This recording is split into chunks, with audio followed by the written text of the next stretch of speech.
Assalamualaikum warahmatullahi wabarakatuh. Saya Pak Ikotur Rahman E2019-3138. Saya dari Prodi Akuntansi Syariah 3 Fakultas Ekonomi dan Bisnis Islam.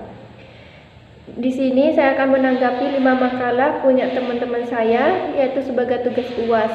Yang pertama saya akan menanggapi makalah dari Din Silmi Wulandari yang bertema institusi keuangan publik. Yang pertama saya akan menjelaskan tentang pengertian keuangan publik. Keuangan publik Islam merupakan keuangan yang dikelola untuk kepentingan masyarakat yang tujuan dasarnya adalah untuk merealisasi adanya falah. Seiring perkembangan zaman, sistem keuangan Islam telah mengalami banyak reformasi. Dalam hal ini, mekanisme teknis pengelolaan keuangan publik yang telah ditetapkan harus menanamkan prinsip-prinsip penerimaan publik Islam yang berlaku. Yang selanjutnya, instrumen pembiayaan publik, yaitu ada 6: zakat, pembiayaan zakat, 2 kharaj, 3 jizyah, dan 4 usyur-usyur, yaitu di mana pajak yang harus dibayar oleh para pedagang muslim maupun non-muslim, dan yang kelima wakaf dalam hukum Islam, dan yang keenam aset dan perusahaan negara. Yang selanjutnya prinsip-prinsip keuangan publik itu ada 5. Yang pertama itu prinsip keimanan, yang kedua prinsip dapat dipercaya atau sidik, yang ketiga tanggung jawab atau amanah, yang keempat prinsip transparansi menyampaikan atau tablik, yang kelima prinsip kemampuan kecerdasan atau fatona. Yang selanjutnya saya akan menjelaskan tentang institusi keuangan Islam kontemporer. Lembaga keuangan syariah yaitu lembaga yang usaha kekayaan utamanya berbentuk aset keuangan, memberikan kredit dan menanamkan adanya dalam surat berharga dan menawarkan jasa keuangan lain. Prinsip-prinsip operasi lembaga syariah itu ada keadilan, kemitraan, transparansi atau universal. Jenis-jenis akad dalam lembaga syariah itu al-wadi'ah. Al-wadi'ah artinya harus dijaga dan dikembalikan kapan saja si penitip menghendakinya. Al-mudarobah, di mana yang satu memberi modal dan yang satu mengelola. Yang ketiga al-musyarakah, di mana dua-duanya memberi modal dan presentasi yang disepakati. Yang keempat al-murabahah, jual beli suatu barang dan harga asal dan dengan tambahan keuntungan nilainya itu disepakati oleh kedua belah pihak. Yang kelima al-musyara'ah, contohnya itu pertanian, di mana pemilik lahan memberikan lahan dan yang satu si penggarap untuk ditanami dan memelihara pendapat persentase dari hasil panen. Dan yang terakhir itu al-musyaqqah, contohnya itu juga pertanian tapi berbeda dengan al-musyara'ah, di mana si penggarap hanya bertanggung jawab atas penyiraman dan pemeliharaan. Yang selanjutnya saya akan menjelaskan tentang perbankan syariah. Perbankan syariah, bank yang tidak mengandalkan bunga dan operasi produknya, baik penghimpunan maupun penyuluhan dananya dan lalu lintas pembayaran serta peredaran uang dari untuk debitur berdasarkan prinsip-prinsip hukum Islam. Fungsi perbankan syariah itu yang pertama sebagai manajemen investasi, sebagai jasa keuangan, sebagai jasa sosial. Yang terakhir saya akan menjelaskan tentang institusi keuangan non-bank syariah. Keuangan non-bank syariah juga salah satu jenis perusahaan keuangan yang menghimpun dana dari masyarakat dan menyalurkan dana kepada pihak yang memerlukan, namun berlandaskan pada prinsip syariah atau Al-Quran dan hadis. Macam-macam lembaga keuangan non-bank syariah di Indonesia itu ada Baitul Mal, Wattamil, dan Koperasi Pondok Pesantren, asuransi syariah atau takaful. Yang ketiga reksadana syariah, pasar modal syariah, pegadangan syariah, lembaga sifwaf. Yang selanjutnya saya akan menanggapi makalah dari Ayu Rizkiah Harum tentang pengangguran dan solusi ekonomi Islam. Yang pertama saya akan menjelaskan tentang pengangguran. Masalah pengangguran merupakan salah satu masalah makroekonomi yang menjadi penghambat pembangunan daerah karena akan menimbulkan masalah-masalah sosial. Menurut Yanwar, pengangguran adalah keadaan di mana angkatan kerja yang ingin memperoleh pekerjaan tapi belum mendapatkannya. Menurut Badan Pusat Statistik, pengangguran dapat dikelompokkan atas 4, yaitu pengangguran penuh atau terbuka, yaitu di mana orang yang termasuk angkatan kerja tapi tidak bekerja dan tidak mencari kerja. Yang kedua, setengah menganggur terpaksa, di mana orang yang bekerja kurang dari 35 jam per minggu karena sesuatu sebab yang luar kemampuannya. Yang ketiga, setengah penganggur sukarela, di mana yang dirasa tidak sesuai dengan pendidikannya atau upah yang lebih rendah dari yang diharapkannya. Yang keempat, orang yang bekerja kurang dari yang sebenarnya dapat dikerjakan dengan pendidikan atau keterampilan yang dimilikinya. Menurut Rosa dan kawan-kawan, pengangguran dapat disebabkan oleh banyak hal, yaitu yang pertama, pengangguran friksional, 2, pengangguran struktural, ketiga, pengangguran musiman, dan yang terakhir, pengangguran siklikal. Jenis-jenis pengangguran. Jenis-jenis pengangguran berdasarkan penyebabnya. Yang pertama itu pengangguran siklis, di mana terjadi atas perubahan ekonomi. Misalnya itu permintaan suatu barang yang menurun. Yang kedua, pengangguran struktural. Teknologi tentu terus berkembang dan berubah. Ini bisa mempengaruhi status kerja seseorang. Yang ketiga itu pengangguran regional. Terjadi karena kejadiannya terbatas pada wilayah tertentu. Yang keempat itu pengangguran institusional, di mana pemerintah yang mengeluarkan kebijakan yang memicu pengangguran. Yang kelima itu pengangguran friksional, di mana pengangguran friksional adalah orang yang baru lulus kuliah. Yang keenam, pengangguran musiman, yaitu di mana beberapa pekerjaan hanya bisa dilakukan di waktu tertentu. Jenis pengangguran berdasarkan potensi kerjanya. Yang pertama, setengah penganggur, ketika ia ingin punya jam kerja lebih namun tidak bisa karena berbagai alasan. Yang kedua, pengangguran terselubung. Yang selanjutnya saya akan menjelaskan tentang penyebab pengangguran, yaitu ada yang pertama, ketidakseimbangan antara jumlah pencari kerja dan lapangan pekerja. 2, adanya kemajuan teknologi. 3, kurangnya pendidikan. 4, kurangnya keterampilan para pencari kerja. Harapan yang terlalu tinggi untuk para pekerja, dan yang terakhir PHK. Yang selanjutnya, kebijakan pemerintah dalam menanggulangi pengangguran. Ada kebijakan fiskal, ada kebijakan moneter. Yang selanjutnya itu kebijakan lain untuk menekan angka pengangguran, yaitu yang pertama, memperbanyak proyek magang bagi calon tenaga kerja. 2, meningkatkan kualitas tenaga kerja. 3, menciptakan lapangan pekerja yang luas bagi rakyat. 4, meningkatkan kesejahteraan tenaga kerja. 5, mengembangkan sektor informal. 6, program transmigrasi. 7, peningkatan investasi.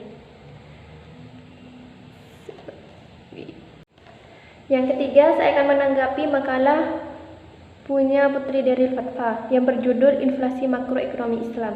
Yang pertama, saya akan menjelaskan tentang inflasi, pengertian inflasi. Inflasi adalah kecenderungan naiknya harga barang dan jasa secara umum dan terus-menerus, sehingga dapat berdampak pada menurunnya daya beli dari barang dan jasa tersebut. Kenaikan harga dari satu atau dua barang saja tidak disebut inflasi, kecuali bila kenaikan tersebut meluas kepada atau mengakibatkan kenaikan sebagian besar dari harga barang yang lain. Inflasi dalam perspektif ekonomi konvensional diartikan bahwa inflasi didefinisikan sebagai kenaikan harga umum secara terus-menerus dari suatu perekonomian. Terdapat beberapa macam jenis inflasi, yaitu yang pertama itu menurut sifatnya. Yang pertama, inflasi merayap atau rendah, yaitu inflasi yang besarnya kurang dari 10% per tahun. Yang kedua, inflasi menengah, di mana besarnya itu hanya 10% sampai 30% per tahun. Yang ketiga, inflasi berat, di mana inflasi yang besarnya itu hanya 30% sampai 100%. Yang terakhir itu inflasi sangat tinggi, di mana inflasi yang ditandai oleh naiknya hingga secara drastis hingga mencapai 4 digit atau di atas 100%. Yang selanjutnya berdasarkan sebabnya. Yang pertama, demand full inflation, di mana timbul karena adanya permintaan keseluruhan yang tinggi dari suatu pihak. Di pihak lain, kondisi produksi telah mencapai kesempatan penuh kerja. Yang kedua, cost plus inflation. Inflasi ini disebabkan turunnya produksi karena naiknya biaya produksi. Yang selanjutnya itu saya akan menjelaskan tentang inflasi dalam perspektif ekonomi Islam. Dalam Islam itu tidak dikenal dengan inflasi karena mata uang yang dipakai adalah dinar atau dirham, yang mana mempunyai nilai yang stabil dan dibenarkan oleh Islam.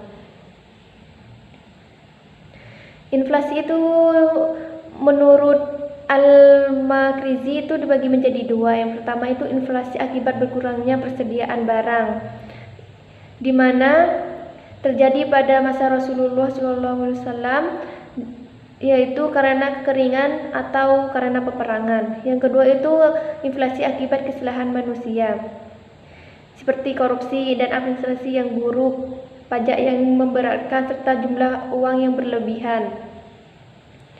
Yang selanjutnya saya akan menjelaskan pendekatan makro Islam dalam mengatasi inflasi. Yang pertama itu himbauan moral, dengan cara menghimbau masyarakat untuk hemat dan berbelanja. 2. Mendorong peningkatan produksi dalam negeri. 3. Subsidi langsung kepada masyarakat seperti BLT, bantuan langsung tunai. Yang keempat, perbaikan infrastruktur atau jalan. Yang kelima, membuat regulasi atau aturan yang mendorong pertumbuhan ekonomi masyarakat kecil. Inflasi yang terus menerus, apalagi yang cukup tinggi, harus diatasi dengan mengambil kebijakan-kebijakan.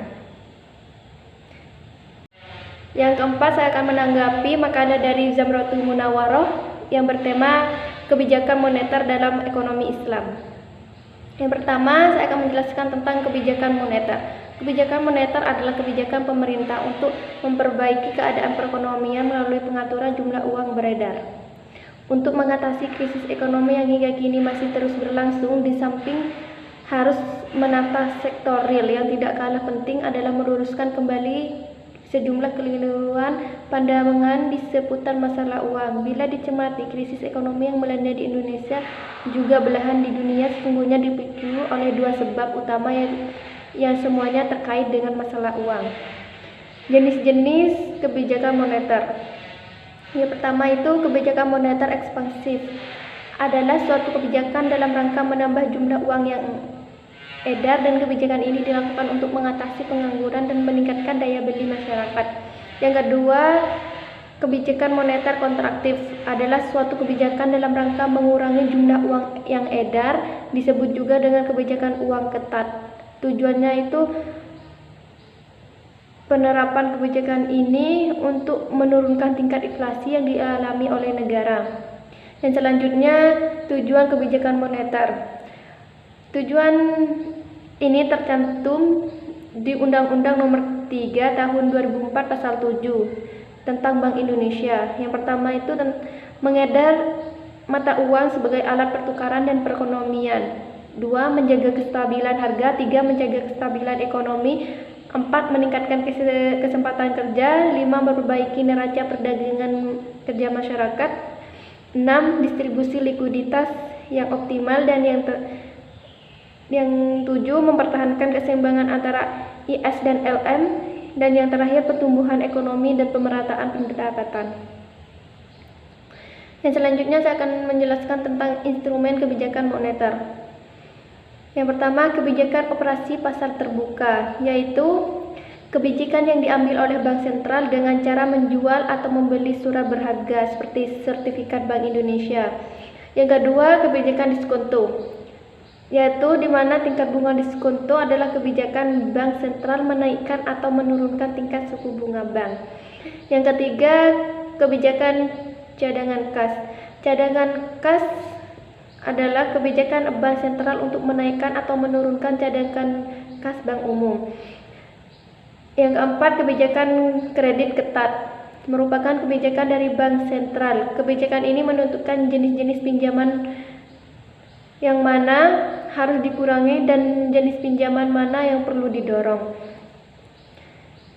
Yang kelima, kebijakan dorongan moral, yaitu kebijakan bank sentral dengan cara mengadakan pertemuan langsung antara bank sentral dan pinjaman-pinjaman bank umum untuk meminta bank-bank umum melakukan langkah-langkah tertentu dalam memperbaiki dan mengawasi jumlah uang yang beredar. Dan yang terakhir, penyesuaian tingkat suku bunga. Bank sentral dapat mempengaruhi suku bunga dengan mengubah tingkat diskonto. Diskonto atau tarif dasar adalah suku bunga yang dikenakan oleh bank sentral kepada bank untuk pinjaman jangka pendek. Dan selanjutnya saya akan menjelaskan tentang instrumen kebijakan moneter dalam ekonomi Islam. Itu ada beberapa.